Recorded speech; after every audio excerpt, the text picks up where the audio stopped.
es la más simple, menos compleja, tanto anatómicamente como funcionalmente. Y de una vez vamos a ver la clase que correspondía al día de mañana, que es la patología que más frecuentemente se presenta a este nivel.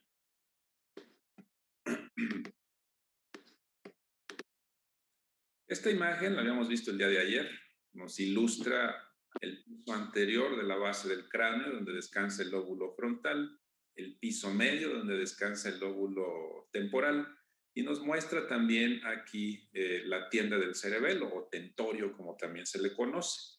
Justo en esta parte es donde descansa el lóbulo occipital. Es un lóbulo, desde el punto de vista de tamaño, muy pequeño. La porción anterior está limitada por una línea imaginaria entre la escotadura preoccipital y el surco parieto occipital, ya lo habíamos visto. Entonces es una porción del cerebro sumamente pequeña. Se le distinguen básicamente dos caras, la cara externa y la cara interna. En la cara externa vamos a encontrar varios surcos.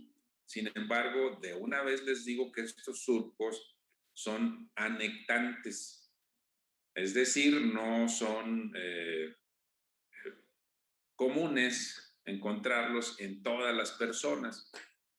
Dentro de estos surcos encontramos el parieto occipital, la escotadura preoccipital, que son los que forman el límite anterior, en este caso, el surco occipital transverso, el surco occipital lateral y el surco semilunar, llamado también surco lunado. Aquí se encuentra precisamente estos surcos que le mencioné, el parieto occipital, la escotadura preoccipital, el surco transverso, el surco lateral y el surco lunado. Todos estos, en la cara interna, vamos a encontrar quizás la cisura más importante, que es la cisura calcarina. ¿Por qué es la más importante? Porque esta cisura calcarina va a ser el asiento precisamente de la función visual. Ahí vamos a encontrar el área 17, que es el área visual primaria. También por esta cisura calcarina va a correr la arteria calcarina, que es la que le va a dar irrigación a toda esta zona visual. Y esta arteria calcarina viene de la arteria cerebral posterior. Encontramos también el surco parieto occipital, encontramos el surco occipito temporal, que ya los habíamos visto en las clases previas, y los surcos polares, que también se consideran anectantes. Si vemos la cara interna, entonces vemos cómo se forma aquí en azul la cisura calcarina. En rojo tenemos el surco parieto occipital. Y vean ustedes, ya habíamos visto que en la porción parietal encontramos esto que se le llama precuña o lóbulo cuadrado. Pero ya en lo correspondiente al lóbulo occipital, la distribución de estos surcos van a formar una estructura precisamente en forma de cuña, que se llama cuña o cúneos. Por debajo de la cisura calcarina vamos a encontrar una prolongación del surco temporal medial que se le conoce como giro lingual. Y estos son precisamente lo que les mencionaba. Esto es en la cara externa. Sin embargo, vuelvo a repetir, son anectantes. Este es en la cara interna. El giro occipito temporal con su prolongación, que es el giro lingual, y la cuña, que ya habíamos mencionado. Este que se marca aquí en morado y en verde es el giro occipito temporal medial. En la porción más anterior, vean cómo forma el uncus, y en la porción más posterior va a formar el giro lingual. Aquí se aprecia con mucha mayor claridad el giro lingual y se aprecia también con claridad la cuña. Entre estos dos se encuentra precisamente la cisura calcarina. Nuevamente, giro lingual por su forma, la cuña y la cisura calcarina. La función del lóbulo occipital básicamente es visual. Ahí no vamos a tener otras funciones como ocurría en los otros lóbulos que estudiamos. Aquí básicamente es visual y vamos a encontrar el área visual primaria, es el área 17, y vamos a encontrar el área visual secundaria o de asociación, que es el área 18 y 19. El área 17 es donde llegan todos los estímulos provenientes de la retina. Ahorita vamos a ver cómo se realiza esta conexión. Entonces, recuerden bien esto. La cisura calcarina es el epicentro de la visión. Hacia arriba, hacia la cuña, vamos a encontrar el labio superior. Y por debajo de esa cisura calcarina, hacia el giro lingual, vamos a encontrar el labio inferior. Eso recuérdenlo porque ahorita que veamos campimetría va a ser de suma relevancia. Si lográsemos realizar un corte en una autopsia del cerebro en el lóbulo occipital cercano a la cisura calcarina, vamos a identificar precisamente la corteza visual o área 19. Esta es de suma importancia por lo siguiente. Vamos a encontrar las capas celulares igual que como se encuentran en el resto de la corteza cerebral, son 6 capas. Pero específicamente en la capa 4 se va a subdividir en 4A, 4B y 4C. Y si esta se analiza más profundamente, aquí estamos hablando del área granular interna, si se analiza más profundamente y se lamina, como hacen los histólogos, vamos a encontrar esas 6 láminas. Y específicamente la lámina 4 se le llama banda externa de Ballinger.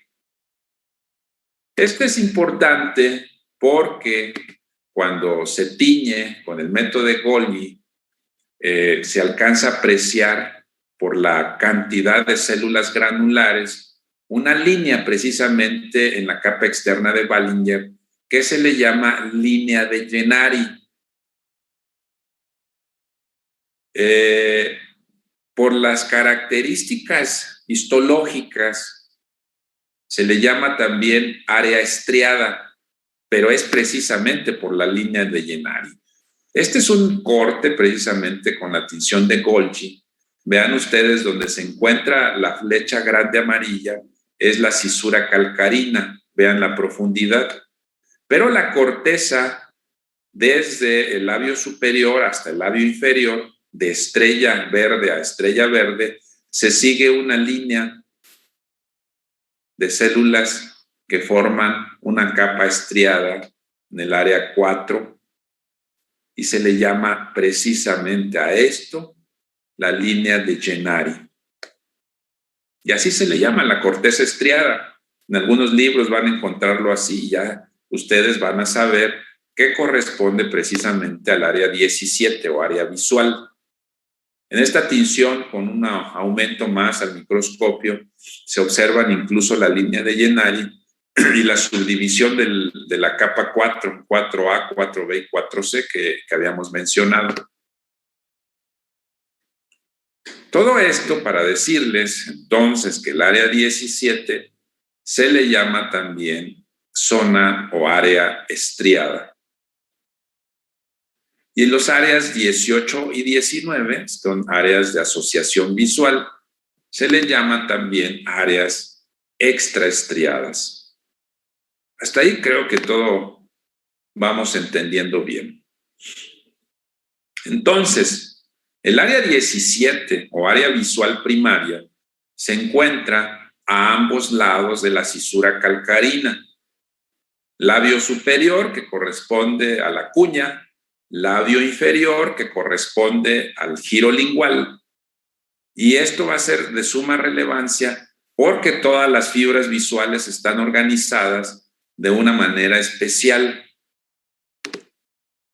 Vean ustedes, en esta imagen vemos la cara externa y vean cómo las áreas concéntricas organizan el área 17 en el polo occipital, el área 18 y el área 19.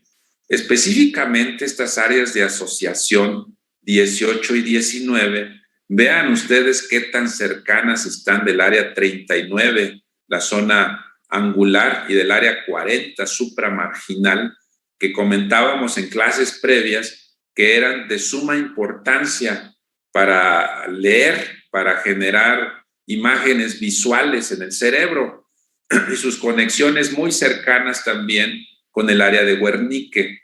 Entonces, para eso sirven las áreas de asociación. Perdón.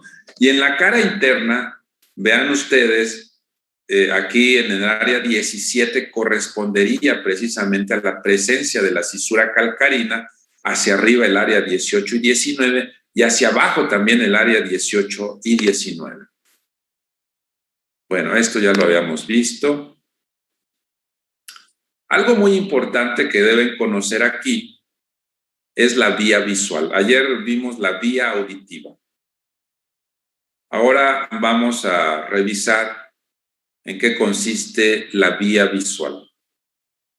Esto lo vamos a volver a ver nuevamente cuando estemos revisando los nervios craneales, pero no podemos dejar a un lado y esperar hasta el próximo mes a ver los nervios craneales para que comprendan cómo se establece, cómo se generan las imágenes en el cerebro. Vamos a empezar en la retina del ojo.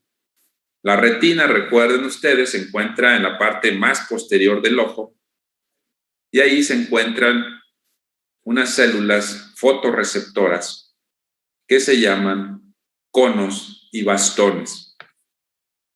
Los bastones perciben la luz mortecina, la luz del atardecer, la luz tenue. Y los conos, la visión de colores, la agudeza visual fina. La situación es que estos dos fotorreceptores se encuentran en la profundidad de la retina. Incluso los conos tienen un componente muy especial de rodopsina, que es un pigmento y que sirve precisamente para generar los impulsos correspondientes, eléctricos ya, para establecer la visión.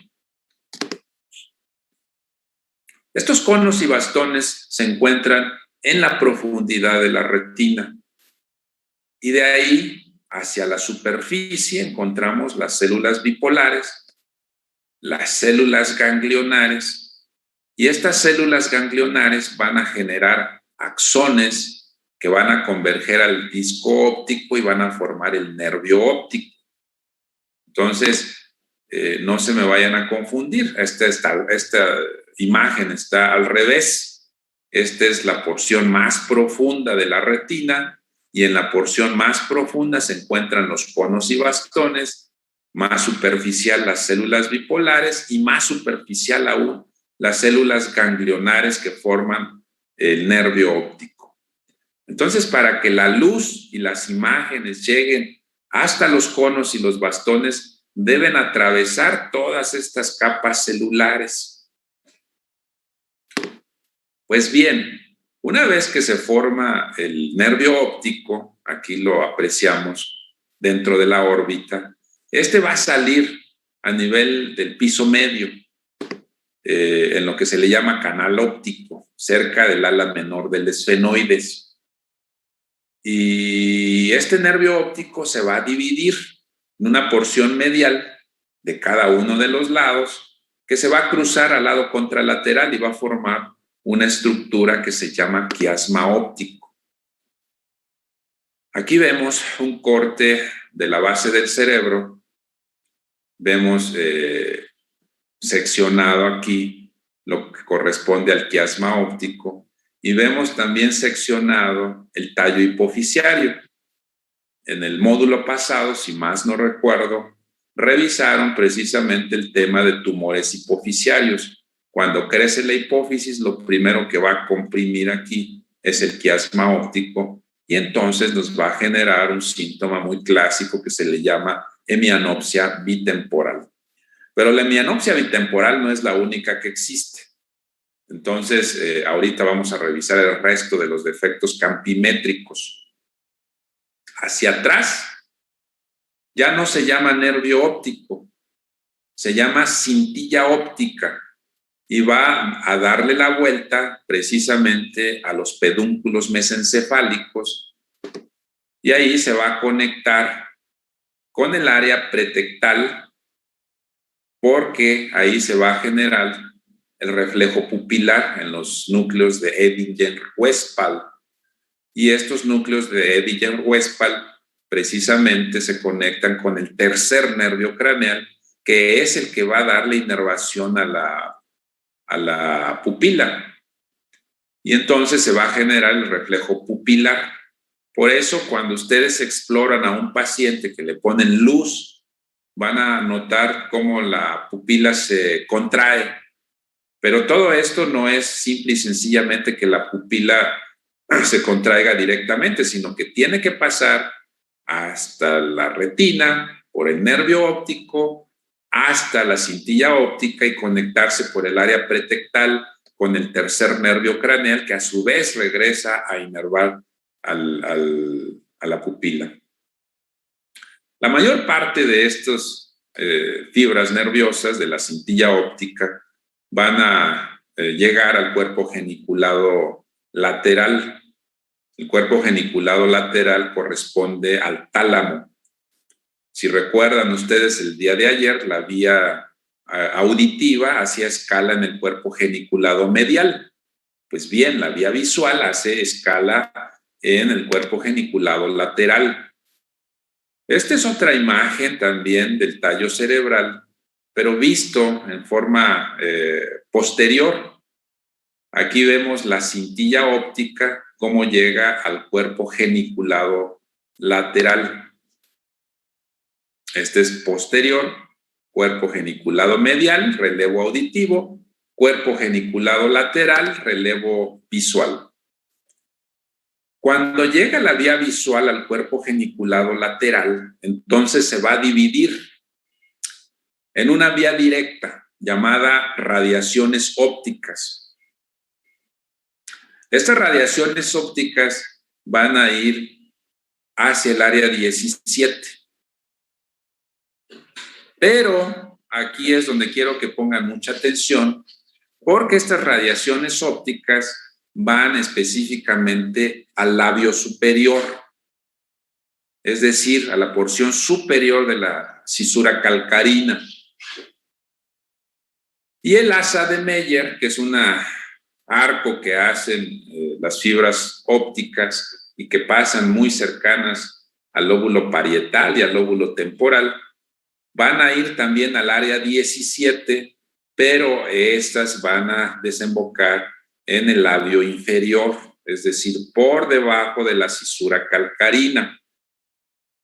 Entonces, el labio superior, por arriba de la cisura calcarina, va a encargarse de ver el campo visual inferior.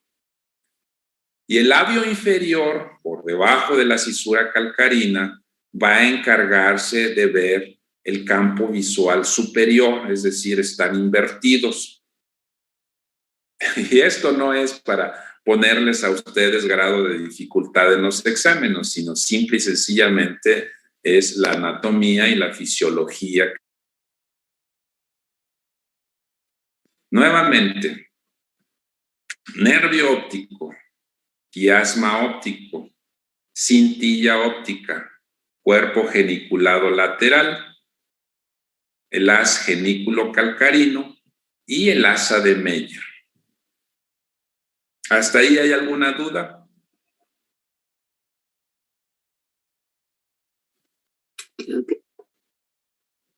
No, doctor. No hay dudas. Bien. Esto es de suma importancia. Esta clase, de hecho, quiero que aparte de lo que vemos el día de hoy, la revisen en el libro, porque les anticipo que van a venir varias preguntas en el examen relacionados precisamente a defectos campimétricos. Bien. Del área 17, área visual primaria, van al área 18 y 19, que se asocia con el área angular y supramarginal, área de Wernicke, comunicación con el área de Broca y la corteza prefrontal. Esa es más o menos la vía que se sigue para completar todo el circuito de la vía visual. Y aquí es muy importante al momento en que ustedes lean sus libros, porque cuando vieron ustedes, por ejemplo, la hemianopsia bitemporal, se dieron cuenta de que estamos hablando de clínica, no estamos hablando de anatomía. Porque si hablamos de anatomía, vamos a decir que lo que se está comprimiendo por los tumores hipofisiarios es el quiasma óptico. Y las fibras del quiasma óptico corresponden a la retina nasal. Y eso sí es un término anatómico. Entonces, la retina nasal ve el campo temporal y la retina temporal ve el campo nasal. Entonces, por ese motivo dividimos los campos visuales en cuadrantes para entonces poder identificar cuando existe alguna lesión, sea en el nervio óptico, sea en el quiasma óptico, sea en la cintilla óptica, en el cuerpo geniculado, en las radiaciones ópticas, en el asa de Meyer o directamente en el área 17. Por ejemplo, ¿qué pasa si sale un tumor que afecte el nervio óptico derecho? ¿Qué defecto visual va a tener el paciente? Ceguera total del ojo derecho. Ceguera total del ojo derecho, exactamente. Entonces, si hay un tumor aquí, el ojo derecho en forma total no va a haber. Ceguera del ojo derecho. Si hay una afección aquí en el quiasma, ya lo habíamos mencionado, entonces va a haber una hemianopsia bitemporal. Si hay una afección en la cintilla óptica, ¿qué defecto va a generar? Hemianopsia nasal. No. Una hemianopsia homónima contralateral. Se le llama hemianopsia homónima contralateral. Es decir, fíjense ustedes bien estas fibras azules cómo van directas y las fibras del campo visual de la retina, nasal se cruzan de tal suerte que en la cintilla óptica tenemos las fibras que provienen de la retina temporal, en este caso, y de la retina nasal del otro ojo. Entonces, no va a haber de la porción nasal del ojo izquierdo, ni de la porción temporal del ojo derecho. Y a eso se le llama hemianopsia homónima contralateral. Lo mismo va a suceder, de hecho, el mismo defecto campimétrico va a suceder cuando se daña el cuerpo geniculado. Pero cosa diferente va a suceder si se daña la radiación óptica únicamente. Si se llama la radiación óptica, ¿qué defecto campimétrico va a generar? Cuadrantanopsia inferior contralateral. Cuadrantanopsia inferior homónima contralateral. Y si se daña el asa de Meyer,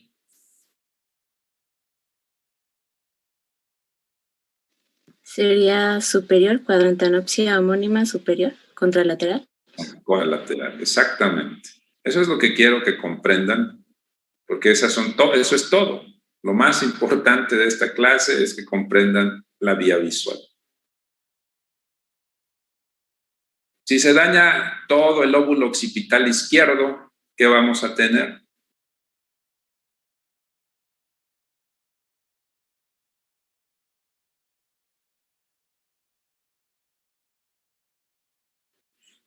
Es muy sencillo, vamos a tener el mismo defecto que si se dañara la cintilla óptica o que si se dañara el cuerpo geniculado lateral.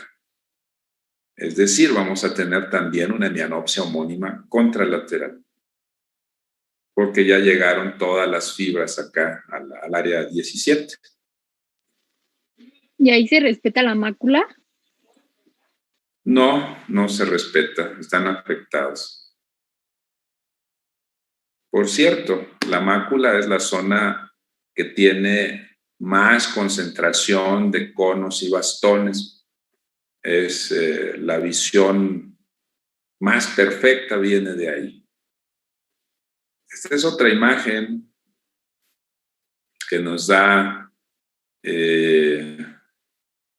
o que nos ilustra precisamente que la retina nasal lo que aprecia es el campo temporal contralateral. Vean ustedes cómo las retinas nasales de cada uno de los lados son los que cruzan en el quiasma óptico. Pero a partir de ahora, para que no se confundan, no vamos a hablar de retinas, vamos a hablar de campos visuales. ¿De acuerdo? Porque si yo les digo qué retina se afecta cuando se comprime el quiasma óptico, pues me tienen que decir la retina nasal. Pero vamos a hablar de clínica únicamente. Por eso se llama hemianopsia bitemporal. Este ilustra un poquitito más la relación en cuadrantes de lo que estábamos revisando hace un momento. Como el labio inferior, que se aprecia aquí en morado, ve los cuadrantes inferiores, y el lado inferior, que se aprecia en rojo, ve los cuadrantes superiores contralaterales. Aquí está en amarillo el labio superior, ve el cuadrante inferior, y en verde el labio inferior, ve el cuadrante superior contralateral. ¿De acuerdo? Sí, doctor. Entonces, hablábamos de la visión central. La visión central se encuentra precisamente en la mácula que mencionaba su compañera, donde la relación de conos y bastones es muy alta y hay aproximadamente 137 conos y bastones por cada célula ganglionar, y es donde tenemos la mayor definición en el centro del campo visual.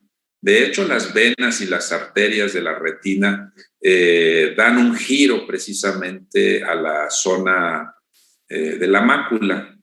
Si ustedes han notado, a veces en la vista, si nos tallamos los ojos, por ejemplo, vamos a ver como sombras. Esas sombras realmente corresponden a las venas que pasan en la retina. Sin embargo, el cerebro tiene una característica muy especial que se adapta a las condiciones. Entonces, al cabo del tiempo, prácticamente se dejan de percibir todas esas zonas que no deberían percibirse. Incluso cuando hay un infarto de la retina, el cerebro compensa y entonces el paciente casi se siente como que ve normal, pero no lo es así. Lo mismo sucede, por ejemplo, con los tumores hipoficiarios. Ustedes revisan al paciente y tiene una hemianopsia bitemporal y el paciente ni siquiera se da cuenta porque su cerebro se adapta.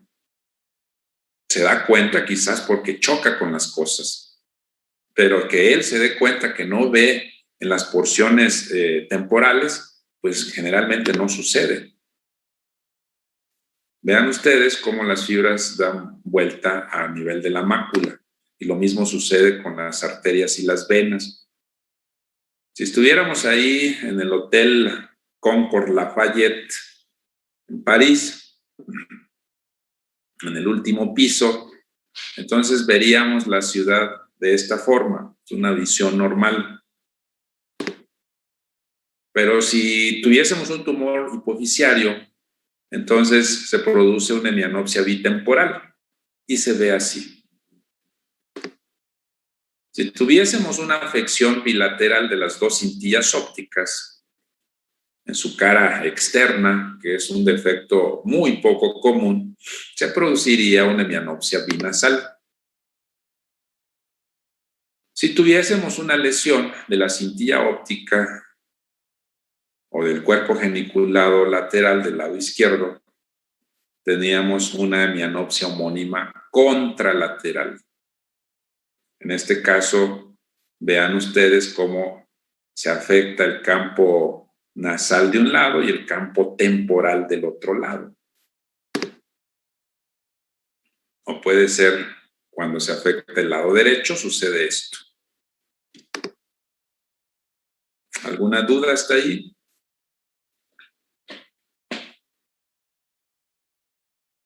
Bueno, la clase de mañana dice neuropatología del lóbulo occipital y nos pide que revisemos cuáles son las enfermedades que afectan específicamente al lóbulo occipital, y es una clase sumamente cortita.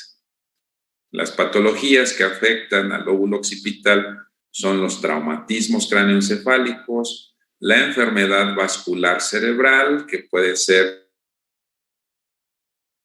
hemorrágica, algunas alteraciones metabólicas, algunas enfermedades autoinmunes, pero básicamente son traumatismos, enfermedad vascular cerebral y tumores. Todos los otros, el que menciona aquí, defectos congénitos, alteraciones metabólicas, enfermedades autoinmunes y fenómenos de refracción, son alteraciones de la vía visual, pero no específicamente del lóbulo occipital. Las vamos a ver muy rápidamente, porque ya que vean ustedes el segundo nervio craneal y su patología, seguramente van a revisar esto a profundidad, pero de lo que nos corresponde el día de hoy es analizar específicamente el lóbulo occipital, no la vía visual. La vía visual era necesaria para que comprendieran, pero no las patologías que afectan la vía visual. De las patologías que afectan la vía visual, que no corresponde a la clase, son defectos congénitos. De hecho, no se va a preguntar en el examen esto, es nada más para que tengan un panorama general. Es la microftalmia, la anoftalmia y la ciclopía. Esa es la microftalmia, esa es la anoftalmia, donde hay ausencia del globo ocular, pues el paciente tiene una ceguera bilateral, es imposible recobrarla. Y la ciclopía, que generalmente no es compatible con la vida, se combina generalmente con anencefalia y el paciente nace muerto. Las enfermedades neurooftalmológicas de la vía visual se dividen en prequiasmáticas, en quiasmáticas y posquiasmáticas.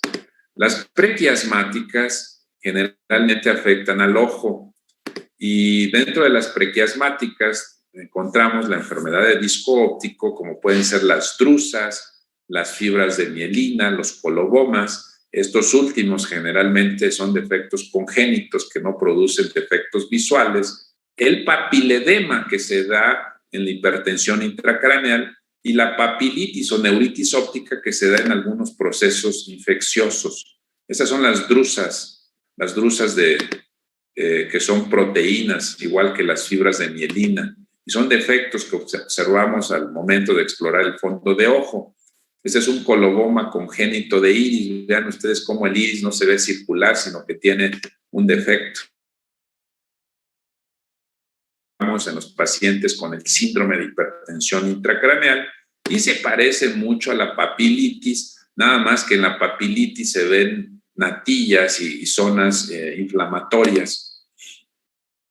De la región retrovulvar, cuando se afecta el nervio óptico o cuando se produce un defecto campimétrico, y generalmente hay dos formas de explorar los campos visuales. Una es a través de la clínica, de la campimetría por confrontación. Ustedes se ponen al frente del paciente y con los dedos de sus manos, del explorador en este caso, empiezan a explorar los campos visuales. Se supone que el explorador está normal, entonces lo que ve el explorador debe de ver el paciente también. Pero la forma más específica de analizar los campos visuales es a través de este estudio que se llama campimetría. La campimetría se hace con un aparato donde se pone al paciente con unos binoculares especiales y la computadora va a generar un impulso visual en cada una de las zonas de los campos visuales. Cuando el paciente ve el impulso visual o la luz, le dan un aparato para que presione un botón y así lo está haciendo durante varios minutos para determinar cuáles son las zonas que sí ve y cuáles son las zonas que no ve. Dentro de las enfermedades quiasmáticas, pues tenemos los tumores hipoficiarios que producen hemianopsia bitemporal. Esto es lo que corresponde a la hemianopsia bitemporal. No es tan simétrica como pensamos. Ese es un paciente con un tumor productor de hormona del crecimiento, con acromegalia, con un tumor hipoficiario muy grande que comprime el quiasma óptico. Se sale totalmente de la región celar y se va hasta la porción superior. Este tipo de casos se operan a través de la nariz para extraer con el microscopio el tumor hipoficiario. Los tumores hipoficiarios son realmente muy suaves, tienen la consistencia de un flan. Se va a acabar la sesión, entonces nos desconectamos y nos conectamos a la misma. Estamos ya casi por terminar.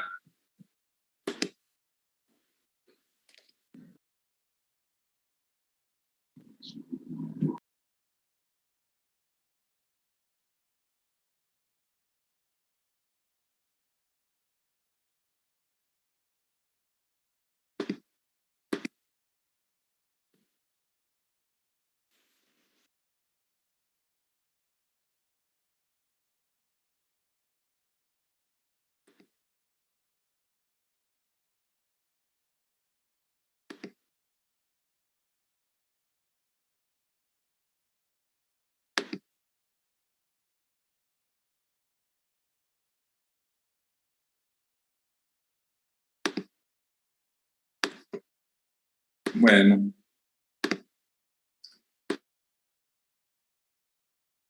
Entonces, para que no se confundan lo de la clase previa de anatomía de la vía visual, todo viene en el examen. De esta otra clase, de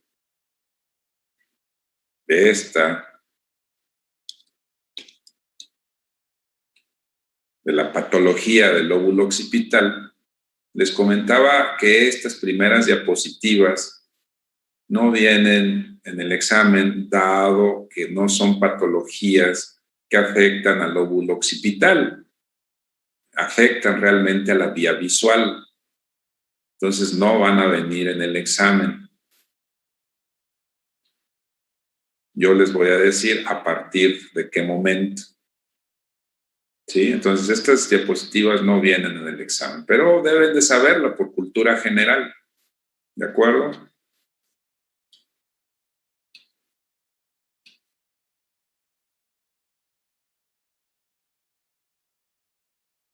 De la vía óptica postquiasmática que afectan las cintillas ópticas, el cuerpo geniculado lateral y las radiaciones ópticas, incluyendo la corteza occipital, esto sí viene ya en el examen. Esta correspondería a una campimetría con una hemianopsia homónima. Esto sí viene en el examen. Vean ustedes, esta es una resonancia magnética del cerebro con un corte que pasa a nivel de la zona visual. Y vean ustedes, en el lado izquierdo hay una lesión, una tumoración que afecta prácticamente a toda el área visual. Entonces, díganme como ejercicio, ¿qué defecto campimétrico tendrá este paciente?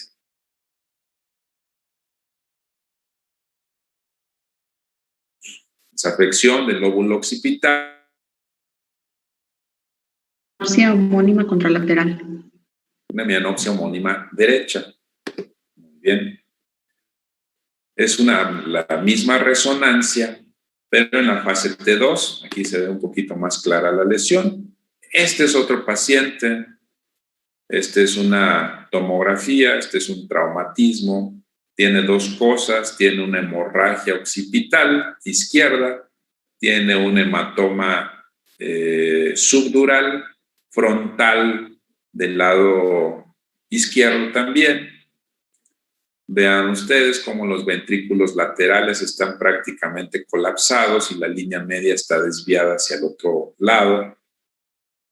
Esto le va a producir dos tipos de sintomatología. Por la lesión que se encuentra aquí a nivel occipital, también le va a producir una hemianopsia homónima derecha. Y por el hematoma subdural frontoparietal izquierdo, ¿qué síntomas le va a producir?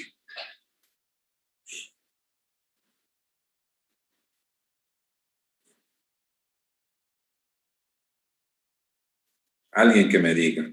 ¿Puedes repetirlo, doctor? Es que se me fue la señal. ¿No estás poniendo atención? No, fue mi internet. No te creas. Les comentaba que aquí hay dos lesiones, una hemorragia occipital izquierda y un hematoma subdural frontoparietal izquierdo. Les comentaba que la hemorragia occipital izquierda me va a producir una hemianopsia homónima derecha, pero ¿qué me va a producir este hematoma subdural frontoparietal izquierdo? Esto no corresponde a la clase del día de hoy, pero quiero saber si se acuerdan de las clases previas. ¿Afasia? ¿Perdón? ¿Puede ser una afasia? Va a presentar forzosamente una afasia. ¿Qué más?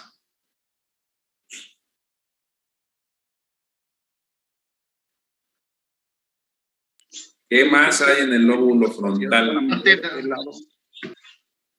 La zona motora. Entonces, ¿qué me va a producir? Hemiparesia o una hemiplegia. Hemiparesia o hemiplegia Contralateral. derecha, ¿verdad? Así de fácil son los casos clínicos. Otro tumor, en este caso es un glioblastoma multiforme parieto-occipital.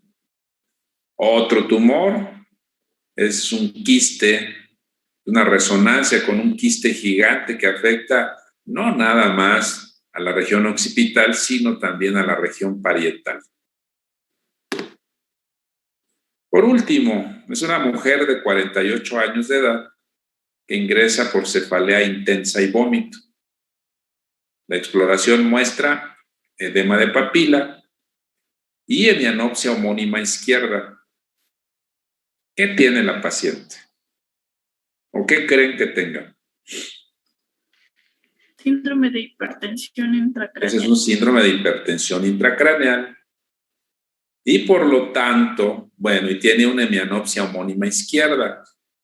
Si tiene un síndrome de hipertensión intracraneal, ¿qué creen ustedes ya desde el punto de vista etiológico que pueda tener?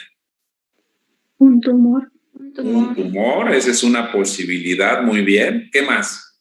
Un EBC. Un EBC. ¿En dónde? ¿El tumor o el EBC en dónde? En el lóbulo occipital derecho. Lóbulo occipital derecho. Ven ustedes, desde ahora, acostúmbrense a esto. En el examen va a haber varios casos clínicos y conforme vayamos avanzando las patologías va a haber más casos clínicos.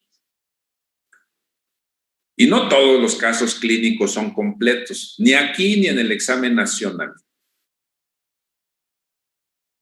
Les dan algunos datos y ustedes con esos datos tienen que hacer, tienen que pensar, tienen que adivinar muchas veces la respuesta. En este caso, pues tenemos el síndrome de hipertensión intracraneal y eso nos indica que algo está ocupando un espacio ahí en el cerebro, algo que no debe de estar ahí. Efectivamente, aquí no dice si fue de inicio súbito o fue subagudo o fue crónico. Entonces no podemos diferenciar tan claramente si se trata de un EBC o si se trata de un tumor o de un absceso. No dice tampoco si el paciente se cayó y se golpeó la cabeza, como para pensar en un hematoma subdural o epidural. Y sin embargo, las deducciones que hicieron fueron correctas y eso me da mucho gusto. Esto es un tumor en el lóbulo occipital derecho. Entonces, así van a ser los casos clínicos del examen. Este paciente se operó, se le quitó el tumor, esta es la imagen posoperatoria. Aunque se quite el tumor, en estos casos el paciente persiste con su hemianoma.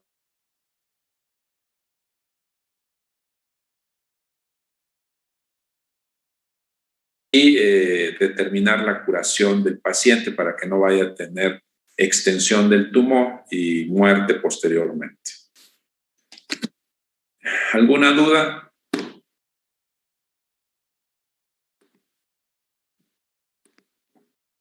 Doctor, Sí. cuando se presenta un defecto campimétrico, ¿eso es reversible o ninguno es reversible? Sí, puede ser reversible. Por ejemplo, los tumores hipofisiarios, cuando se operan, si no tiene mucho tiempo de avance, pueden revertir. Si se trata, por ejemplo, de un EBC isquémico transitorio, puede revertir. Si se trata de un tumor que no afecte el parénquima cerebral, por ejemplo, un meningioma que afecte la zona occipital, al momento de retirarlo, como no está afectando el parénquima cerebral, puede revertir también. Algunas patologías pueden ser reversibles, algunas otras no. Gracias. ¿Alguna duda más? Bueno, si no hay más, ya mañana no nos vamos a ver, nos vamos a ver hasta la próxima semana. Les repito, pónganse a estudiar. Yo no sé qué va a pasar realmente con el regreso a clases. Se supone que empezábamos con forma semipresencial la próxima semana, ¿cierto? Pero nadie me ha dicho nada.